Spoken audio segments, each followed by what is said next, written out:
Россиянын президенти Владимир Путин аскердик чогултуу тууралуу жарлыкка кол койду. Бул запастагы жарандарга тиешелүү. Расмий сайтта жарыяланган жарлыктын 2 пунктунда кызматтык пайдалануу үчүн деген белги коюлган. Ал эми аткаруунун мөөнөтү жарандардын саны тууралуу ачык маалымат жок. Жарлыкта запастагы жарандар Россиянын куралдуу күчтөрүндө, улуттук гвардиянын аскер бөлүктөрүндө, мамлекеттик күзөт органдарында жана федералдык коопсуздук кызматында машыгуудан өтө турганы жазылган. Россияда апрелден тарта аскерге жазгы чакыруу башталган. Ал 15 июлга чейин уланат. Куралдуу күчтөргө Россиянын 18 жаштан 27 жашка чейинки 147 000 жаранын чакыруу пландалган. Ал эми башкы штаб бул чакырыктагы аскерлер согуш аракеттери жүрүп жаткан аймактарга жөнөтүлбөй турганын билдирген. Бул жолу биринчи ирет аскерге чакыруу электрондук түрдө жүрүп жатат. Маалымат Баракелде. Россия Кыргызстандагы 2 ири долбоорго кызыгууда.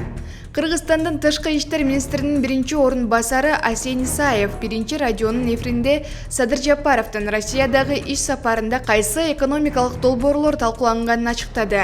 Исаевдин Урматтуу Москва шаарындагы мекендештер, Умбем клиникасы төмөнкү кызматтарды сунуштайбыз. Педиатр, гинекология, стоматология, неврология, хирургия, кардиология, лор, УЗИ жана башка. Андан тышкары массаж жана бардык лабораториялык анализдер. Толук маалымат +7 925 103 22 77. Биздин дарек Москва шаары, метро Нахимовский проспект, Сивашская 7, корпус 2. Сиздин ден соолугуңуз биздин камкордук. Исаевдин айтымында Россия 2 ири долбоорго катышууга кызыктар.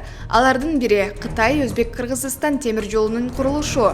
Муну кылым долбоору деп атаса болот. Темир жол Кытайды Европа менен байланыштырат. Ар 1 килограмм үчүн акча түшүп турат.